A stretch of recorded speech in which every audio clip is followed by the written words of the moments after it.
Donc ce soir, c'est le dernier jour, avant le vote pour élire les candidats qui auront administré notre commune pendant 6 ans. Vous aurez remarqué notre implication, notre motivation tout au long de cette campagne. Nos colistiers ont les compétences pour répondre à vos aspirations. Leur CV montre clairement que leur expérience professionnelle mise au service de la commune est un atout majeur. Certains d'entre nous ont déjà connu les fonctions électives. 2 maires, dont Roger Rouhus pendant 7 ans, des maires adjoints et des conseillers. Nous sommes prêts, immédiatement. C'est important. Les rouages des administrations nous sont connus. Préfecture, conseil général, conseil régional, communauté des communes. Ils sont les interlocuteurs privilégiés des mairies. Pas de temps à perdre pour savoir comment ça marche. Nous sommes prêts.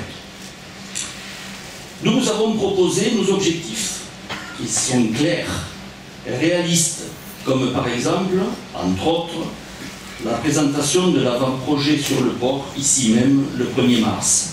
Mais aussi, nous vous avons proposé, par des documents remis dans les boîtes aux lettres, quelques thèmes particulièrement bien étudiés, qui nous concernent tous, et basés sur une logique de développement durable.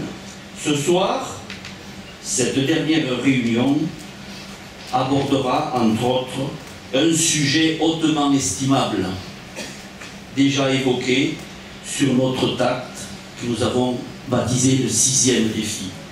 C'est la création d'un centre d'accueil de jour pour personnes âgées et que Roger Rouhus, notre tête de liste, va mieux développer tout à l'heure.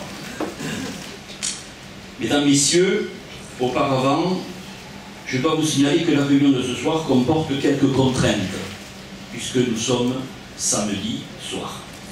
Si la campagne, alors je vais vous lire quelques petits textes officiels pour bien officialiser l'affaire. Si la campagne électorale officielle débute pour le 2e tour le 24 mars et se termine le 29 à minuit, aujourd'hui, les moyens de communication sont plus strictement réglementés. Interdiction à tout candidat de porter à la connaissance du public un élément nouveau de polémique électorale à un moment tel que ses adversaires n'aient pas la possibilité d'y répondre utilement avant la fin de la campagne. C'est l'article 48.2 du Code électoral. Je m'excuse, mais je dois le dire. Interdiction à partir de la veille du scrutin à 0 heure de diffuser ou de faire diffuser par tout moyen de communication au public par voie électronique tout message ayant le caractère de propagande électorale. C'est l'article 49. Donc nous nous engageons tous ici, aujourd'hui, à ne rien diffuser avant lundi matin et nous demandons aux personnes qui filment de s'en tenir à cet engagement. J'en ai parlé à ce monsieur qui nous ont donné leur accord. D'après ces articles de loi, tout ce qui concernera la liste adverse ne sera pas abordé, ni dans nos discours, ni en termes de réponse à des questions qui pourraient nous être posées.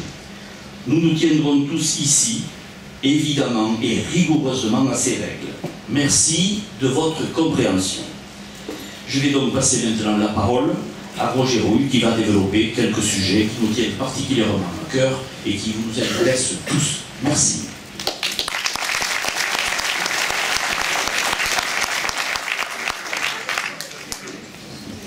Bonsoir à toutes et à tous. Alors, hier soir, dans cette salle, pour ceux qui n'étaient pas là, on a célébré la Saint-Roger. C'était ma fête. C'était ma fête. Le type ne m'a pas manqué. Hein. Les explosions verbales fusaient de partout, mais comme pendant la malheureuse guerre d'Algérie, j'ai entendu des balles réelles siffler à mes oreilles les balles fictives d'hier soir ne sont pas là pour m'impressionner. Alors, tranquillisez-vous, je ne me rabaisserai pas au niveau lamentable de la soirée d'hier soir.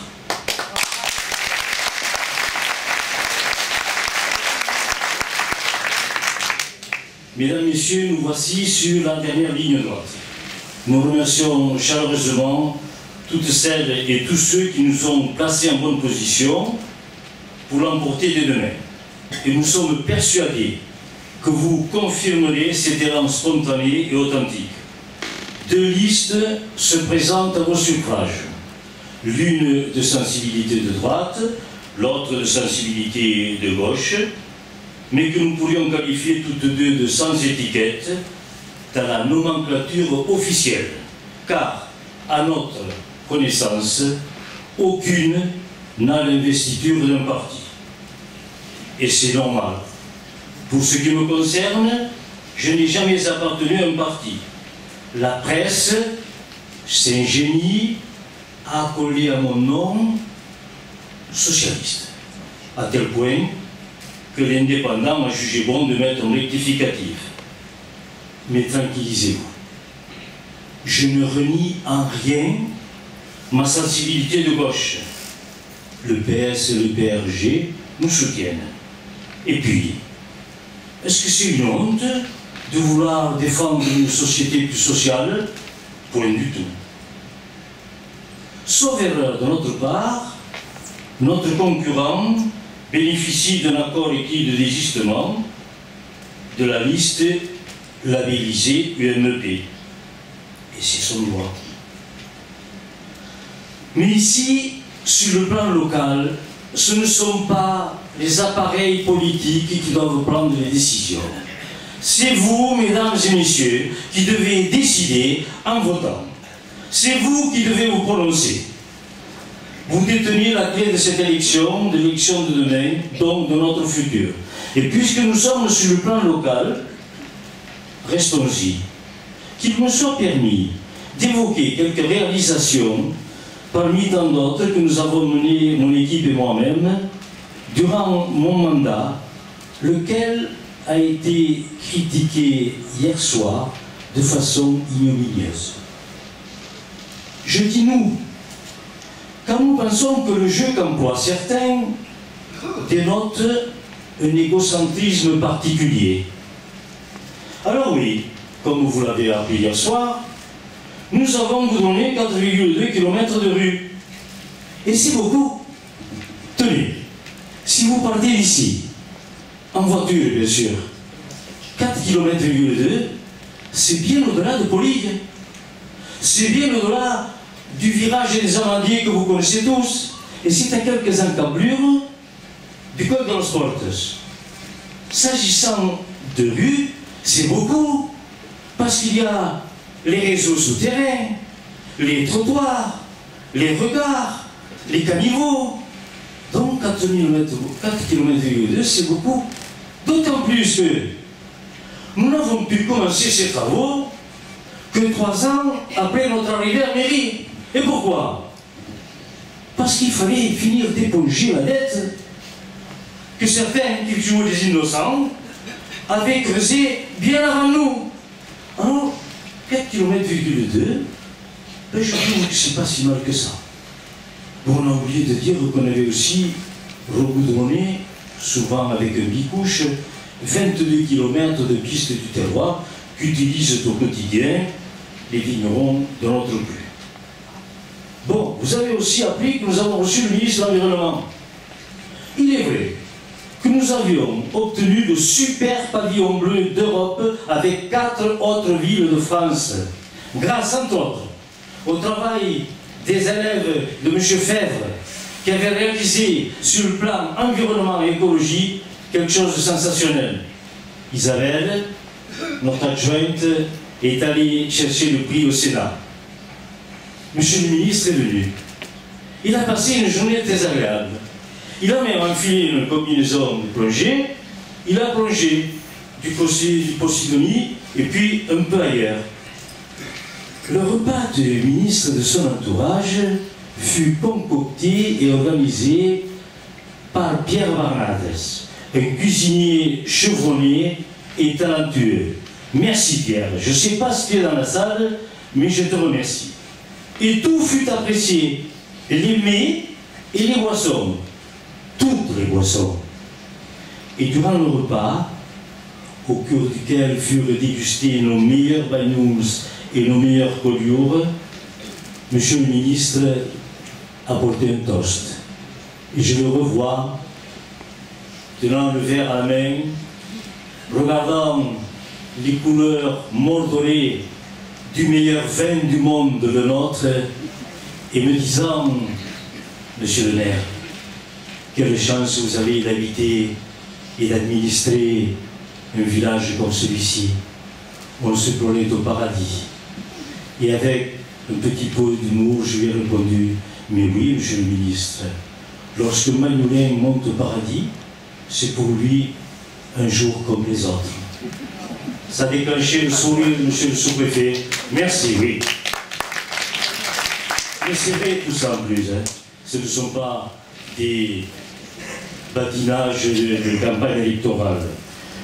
Mais notre ministre est venu, on a oublié de vous dire ça, M. Esposi, il est venu confirmer le label Pôle d'excellence rurale du Maastricht, dont Banyuls peut s'enorgueillir, car c'était le pôle d'excellence rurale numéro 1, d'autant plus que 320 000 € de subventions nous ont été accordés pour la réhabilitation du haut lieu. Et notre ministre est venu, celui de l'agriculture, M. Patria, donc voyez-vous, de notre temps, Banyuls n'était pas oublié. Et votre serviteur a été invité à Matignon, à une réunion avec le Premier ministre. Et bien, je suis allé le présenter. Vous imaginez que j'étais un peu ému, mais je trouvais que cette présence, au nom de vous tous et au nom de Banyuls, était tout à fait légitime.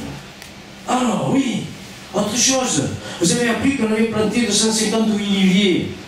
Il est vrai que pour chaque enfant qui naissait, nous plantions un olivier, arbre typique de nos régions, symbole de la paix, symbole de la paix, dont certains agités feraient bien de s'inspirer.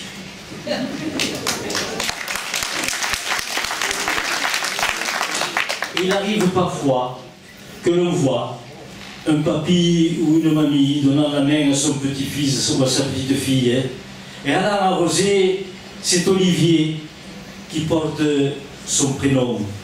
Et bien, si un jour ce garçon ou cette fillette doit, pour des raisons professionnelles, s'expatrier de Banyuls, il saura que l'olivier l'attend.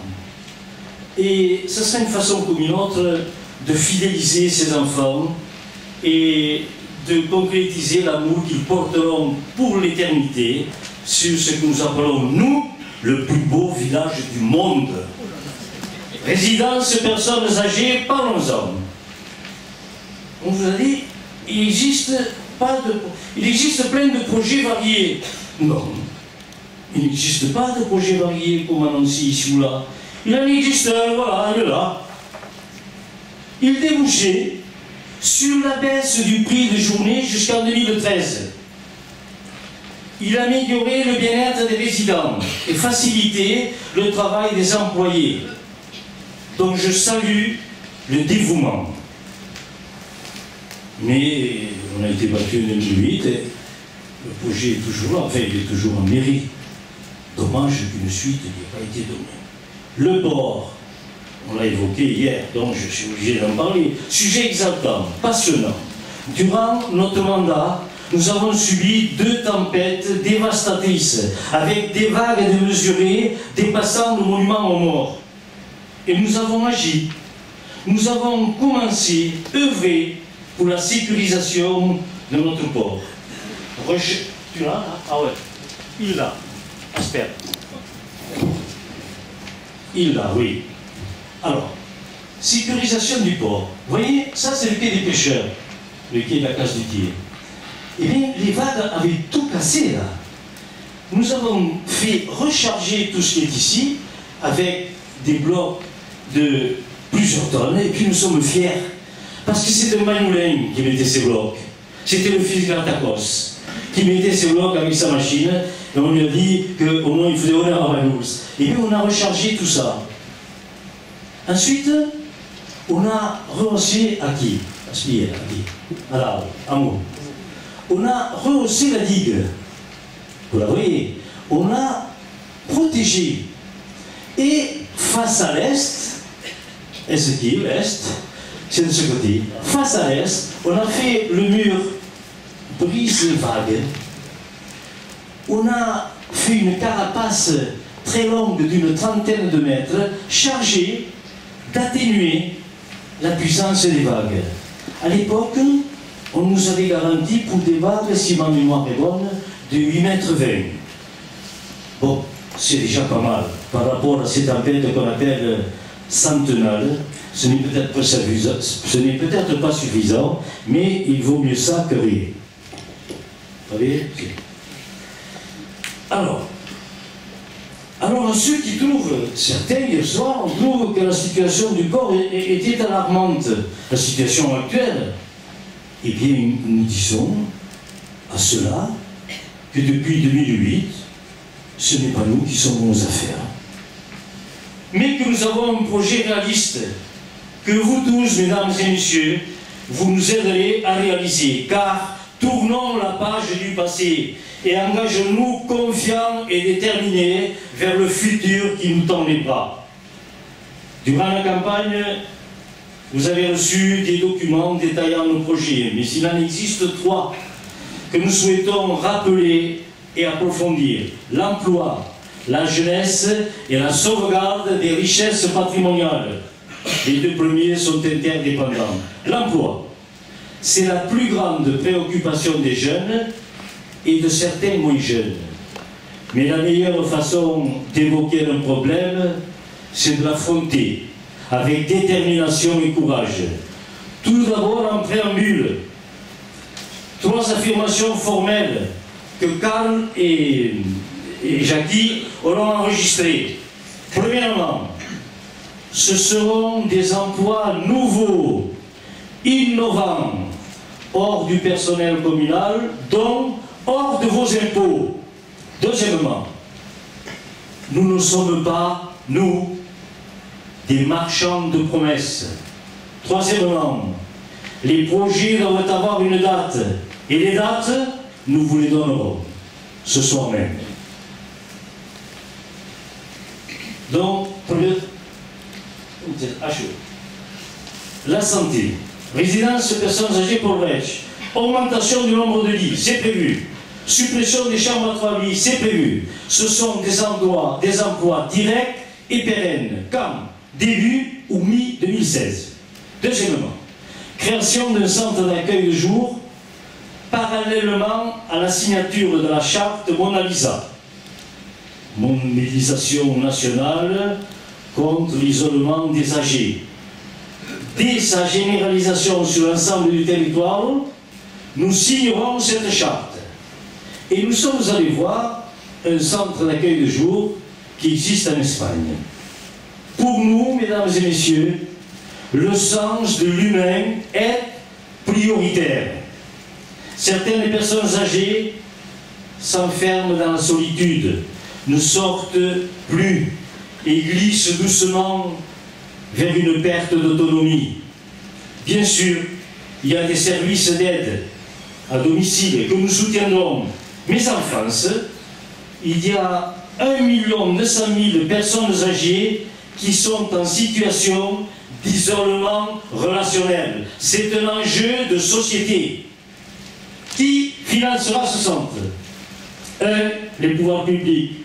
2. Le Conseil général dans le cadre de son action sociale. 3. Des institutions qui se mobilisent pour cette noble cause. Et s'il fallait participer un peu, le CCS, Action sociale, à la mesure de ses moyens, y participerait aussi. Là, dans ce centre, des personnes âgées pourront venir, pourront y manger, se reposer, regarder la télévision, avoir des activités intellectuelles pour retarder le vieillissement, jeux de questions-réponses, jeux de société, chant choral, mais aussi avoir des activités physiques, petite gymnastique, mouvements d'entretien et de latéralisation, entretien de petits jardins attenants. Ils pourront aussi y laver leur linge. Ce centre aura un rôle de resocialisation. Ils pourront y venir toute la journée ou une demi-journée. Une navette ira les chercher et les reconduire. Bien sûr, ils devront payer une petite participation. Et ceux qui me disent aussi que c'est impossible tout ça, je dirais que je suis allé visiter un de ces centres en Espagne et qu'il fonctionne vraiment bien. Il est émouvant de voir la chaleur humaine qui se dégage non seulement de ceux qui sont encadrants, mais aussi de ceux qui participent à toute la journée, de ces personnes âgées. Et bientôt, certains d'entre nous seront aussi des personnes âgées. Alors voilà, il faut penser et aux jeunes et aux moins jeunes. Alors qui encadrera cette réalisation, ou mieux ces emplois? Des aides-soignants, des techniciens, cuisiniers, aidants, entretien, des administratifs et quelques emplois d'avenir financés à 75% par l'État. Voici donc de nombreux emplois en perspective. Et ce n'est pas un budget municipal, c'est un autre budget dans lequel le CCAS pourra s'impliquer. Un nouvel emploi en perspective pour le CCAS. Voyez, mesdames et messieurs, nous fixons un cap. Nous savons où on vous amène et nous vous le prouvons en prolongeant ce centre par le projet Maya. Car il existe une articulation entre le projet Mona Lisa et le plan Maya. Ça paraît difficile, ça ne l'est pas. Maya, Maison pour l'autonomie et l'intégration des malades d'Alzheimer. Le 24 septembre 2013 a été lancé le plan contre les maladies neurodégénératives.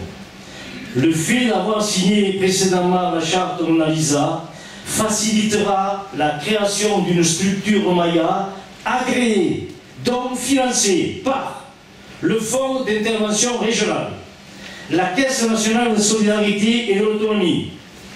Et c'est ça qui est important, le financement. À ce jour, 90 000 € sont alloués par an à chaque dispositif Maya. Et ça, nous le ferons dès que le nouvel appel à projet sera lancé. Le dernier appel à projet s'est terminé ce 14 mars. Bon, mais le prochain, quand nous serons à la mairie, nous le ferons de suite. Et je donne des dates. Ce ne sont pas des phrases un peu fantaisistes ou fumeuses, dont on a vu qu'on a trouvé le financement. Et dès 2014, pour ces emplois directs et indirects et nombreux, et ne pesant pas sur vos épaules, sur nos épaules de contribuables, donc dès 2014, nous déposerons ce dossier auprès de l'Agence régionale de la santé. Et ça, c'est du concret. Ce ne sont pas des propositions fumeuses, hypothétiques et dénuées de contenu. C'est du concret, des emplois durables, sérieux et financés. Toujours dans la santé, le centre Élio-Marais. Tu as la photo? Non. D'accord. Vous pouvez compter sur notre détermination pour le défendre bec et ongle, car c'est pour nous une véritable institution à laquelle on n'a pas le droit de porter atteinte.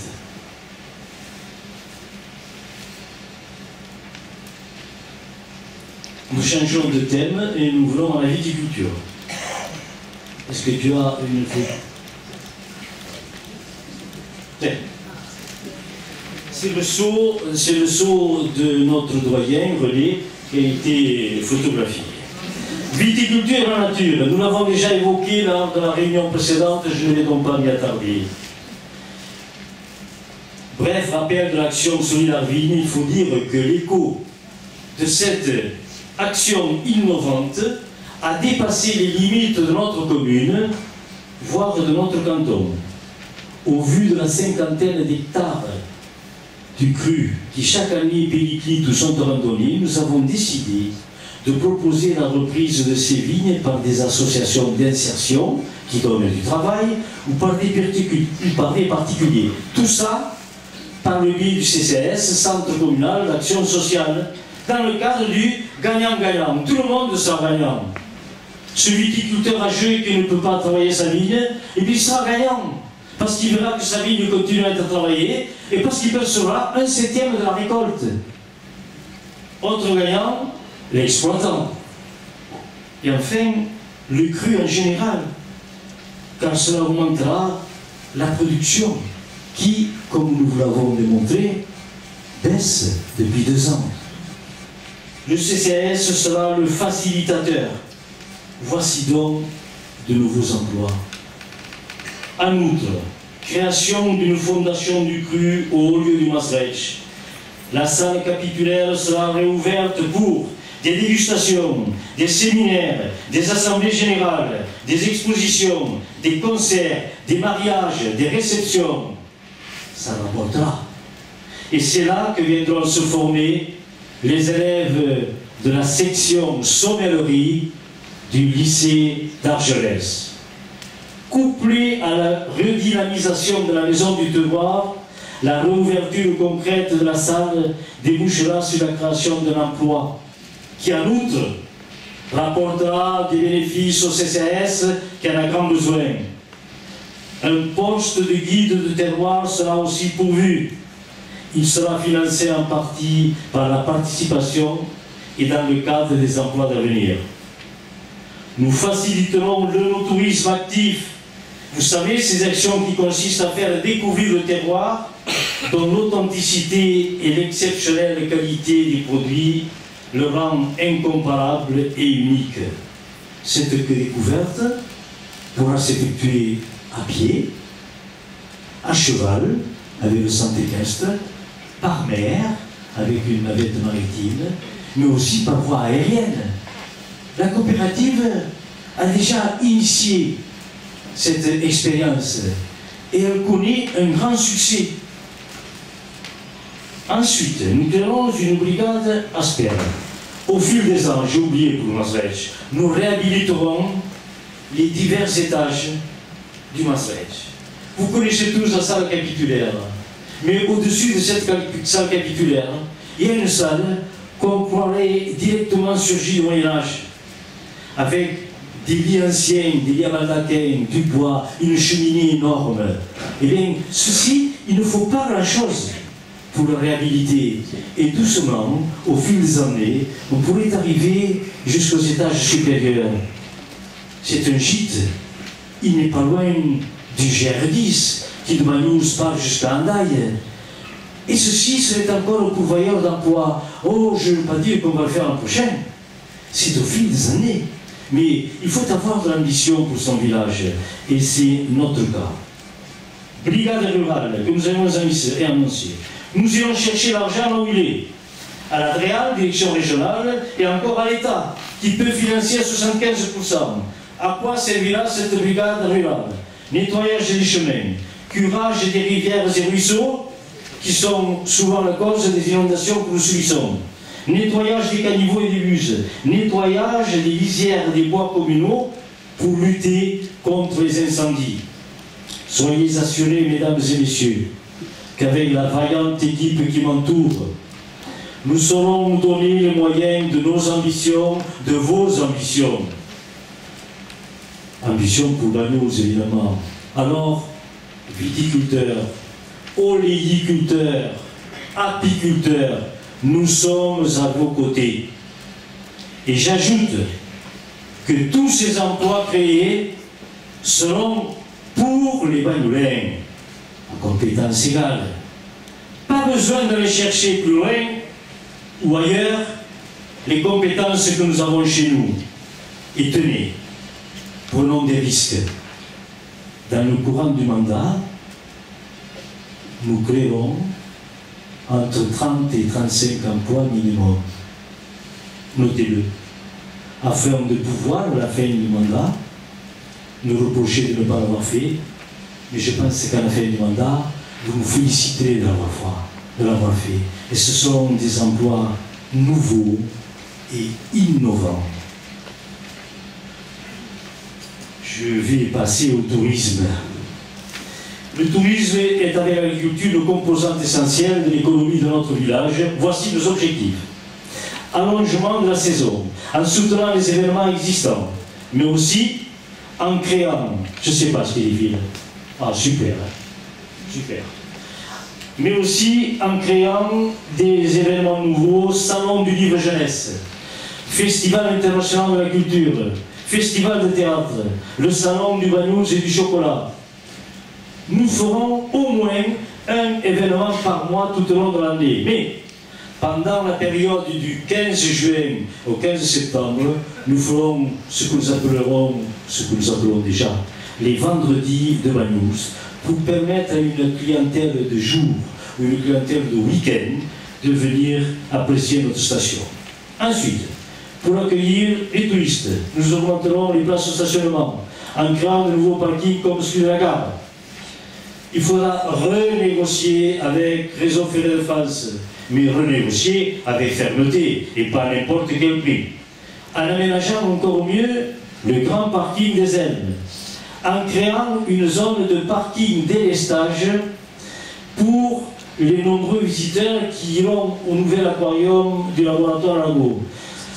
Cette zone de délestage pourrait s'effectuer un peu à l'écart de Bagnouz, du côté de Savante-Coum, ou bien à côté du skateboard. Ce serait facile d'aménager plusieurs dizaines de places de stationnement. Nous procéderons aussi à un véritable aménagement touristique de l'arrière-pays, avec des tables d'orientation, un sentier botanique, l'entretien et la création de chemins de randonnée, en mettant en évidence les richesses patrimoniales. Oui, nous reverrons, et ça c'est une demande générale, la signalétique du village. Nous étendrons la durée de surveillance des plages. Nous favoriserons l'accès aux handicapés et nous embellirons l'entrée et les rues de Bagnouz. Mais bon, Roger, ça va coûter une fortune. Je vous ai dit qu'on irait chercher l'argent et qu'on ne vous augmenterait pas les impôts. Et comme Karl et Jackie ont filmé, si on augmentait les impôts, vous pouvez me dire Roger est un menteur, mais c'est dans le style de la maison. Nous relancerons le projet Odyssea. Nous soutiendrons et nous donnerons de nouveaux moyens à l'EPIC, Office de tourisme, dont je veux féliciter l'ensemble des employés qui, avec un dévouement et une compétence exceptionnelle, vont représenter Bagnouz dans tous les salons et toutes les foires. Eh bien, ils n'hésitent pas à partir plusieurs jours, et ce qu'ils font, c'est grâce à eux si Bagnouz connaît l'affluence touristique que nous connaissons. Mais on en veut encore des touristes. Bien sûr, voilà pourquoi nous effectuons ces aménagements. Ils sont un véritable outil promotionnel dans les foires et les salons, mais aussi dans l'organisation de circuits de visite dans la ville. Nous en ferons d'autres, visite du Cap-Tourne, de la rectorie, du Puy de Mas, bien sûr, la promotion de Mayol et de son musée. Nous mettrons en place une sorte de carte d'entrée qui permettra, par exemple, sur le site du Masrech, de visiter en même temps le biodiversarium, la maison du terroir, les oliviers de la Raillerie.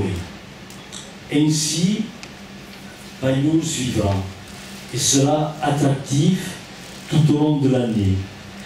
La venue de nouveaux touristes permettra aux commerçants de se sentir partie prenante du développement de la cité. Des emplois pourront voir le jour et une population active se fixera dans le village.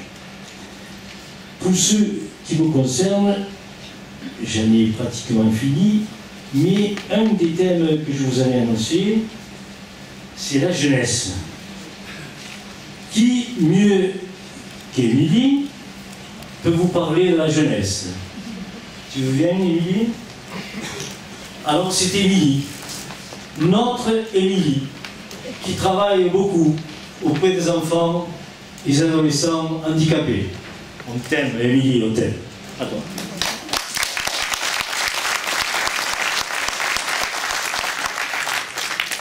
Bonsoir à tous. J'ai pas trop l'habitude avec le micro. Bonsoir. Donc je suis Émilie, je suis éducatrice pour enfants déficients moteurs et polyhandicapés, anciennement appelés les enfants du Sana. Et pour moi, participer à la liste Agir, Rassembler, Transmettre me permet de marquer mon engagement pour Banyuls, cette commune qui m'a ouvert un champ de possibles au travers de belles aventures humaines à la maison d'accueil spécialisée Solimar ainsi qu'à l'Institut d'éducation motrice Galaxie. Aujourd'hui, les jeunes Banyulins ont des attentes. Et que peuvent-ils souhaiter? Se projeter, aller vers des réflexions collectives autour de la culture, de l'éducation, ainsi que de la solidarité et de l'emploi. Une diversité de thèmes qui nous animent parce qu'ils sont déterminants pour notre jeunesse. Notre équipe a ainsi pris 3 engagements qui peuvent constituer 3 axes pour la jeunesse de notre village. D'abord, agir auprès de la communauté des communes, en soutenant les projets initiés par les jeunes et en s'appuyant sur le tissu associatif pour organiser plus utilement et plus harmonieusement les temps périscolaires, en rénovant la maison des jeunes, les centres de loisirs et le gymnase, en mettant à leur disposition des outils qui pourront mieux assurer leur avenir, la maison de l'emploi et le permis grâce à ma mairie. Ensuite, rassembler, en étant à l'écoute des jeunes, d'où l'idée de les réunir tous les 6 mois, en leur proposant des animations qui correspondent à leurs attentes, et ce tout au long de l'année, en leur proposant sous condition une salle pour se retrouver, et en mettant à disposition le gymnase, sous surveillance, en augmentant la capacité d'accueil de la cantine scolaire. Enfin, transmettre, en créant une médiathèque, le lieu essentiel pour l'accès à la culture diversifiée, qui sera inaugurée en décembre 2014. En améliorant le fonctionnement du point information jeunesse également, et en équipant l'école de nouveaux ordinateurs. En parallèle à ces préoccupations, ce qui importe en premier lieu l'union Agir, Rassembler, Transmettre, c'est d'écouter, c'est de donner du sens, c'est de valoriser les projets des jeunes de Banyuls, et cela nécessite de prendre en compte leur potentiel, leur individualité, pour qu'ils puissent choisir et construire leur chemin.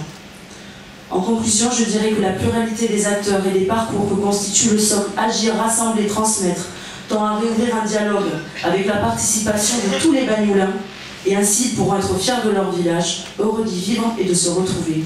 Je vous remercie.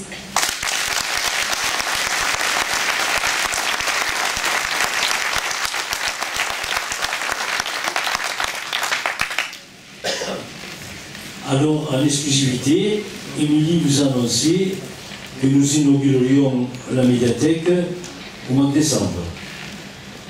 Et si le conseil municipal est d'accord, et si les familles sont d'accord, cette médiathèque portera le nom de 2 Banyulins récemment disparus, mais qui ont beaucoup œuvré pour la culture et la défense patrimoniale de Banyuls.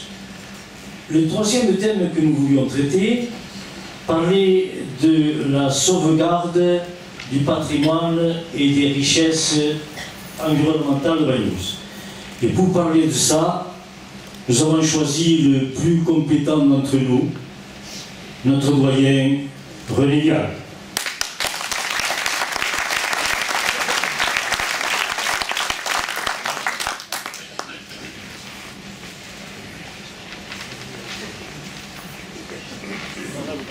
Oui, j'enlève tout ça, bien sûr.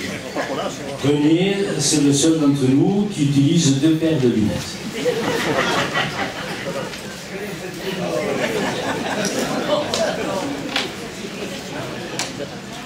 Allez. Qu'est-ce que je vais pouvoir dire, moi, après la locution, la locution de Roger? Tranquillisez-vous, hein. Je me suis préparé une allocution à fleury-moucheté que je vais vous lire. Je ne suis pas venu ici pour faire de l'applaudimètre, mais faire un constat. Puisque l'occasion m'en est donnée, je voudrais vous parler d'un mot qui me tient à cœur. Ce mot se nomme patrimoine local. Je pense que ce mot de patrimoine, il ne faut pas le galvauder. Quand on ignore son passé, on hypothèque son avenir. Je n'ai pas pour moi entendu parler par ces temps-ci, par les autres listes, de patrimoine local.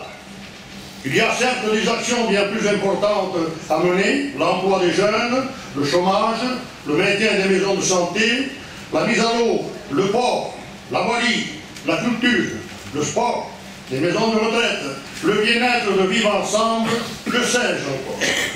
Je pense que l'équipe qui se mettra en place devra mettre toute son énergie pour que tous ces projets se réalisent, qu'ils soient d'un bord ou de l'autre. Les polémiques, les traque-moqueurs ne servent à rien, si ce n'est qu'à créer un climat délétère qui nuit au bon fonctionnement de la démocratie locale. Les électeurs ont déjà fait leur choix. Revenons au patrimoine. Si tourisme et patrimoine étaient deux entités bien différentes, aux antipodes l'une de l'autre, aujourd'hui ce n'est plus le cas. Une constatation effectuée dans le milieu touristique révèle que le vacancier cherche le dépaysement total en s'enrichissant de l'ultra-local, les us et coutumes. Salvador Dalí disait que seul l'ultra-local est universel. Et pour conclure mon exposé, n'oublions pas que la culture catalane est un atout que nous devons mettre en valeur. Celles qui ne connaissent pas Banyuls, le village fut dans le passé une république contrebandière, au caractère bien trempé. Ses habitants étaient malins, vignerons, filous contrebandiers, qui vivaient en marge des lois de la République et qui frôlèrent en plus la déportation. Guerriers, ils le furent aussi pour barrer la route aux troupes espagnoles au col de Banyuls, et pour mettre un peu d'humour, ils ont su conserver des gènes de cette époque, puisqu'ils ont présenté 6 listes aux élections municipales qui ont fait sourire tout le département.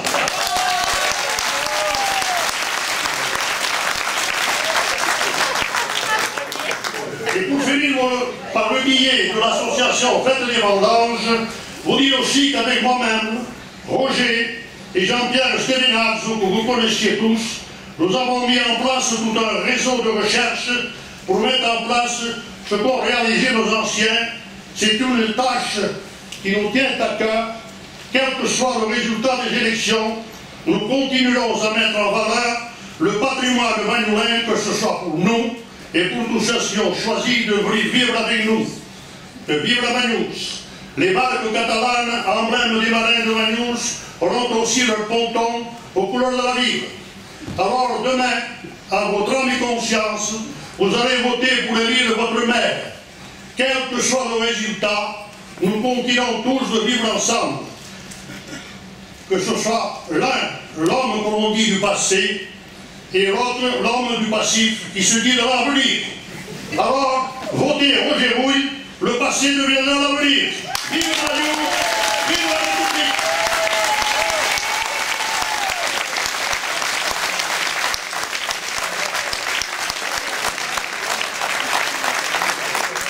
Et comme on dit en català, al desembastar, volem les nafres!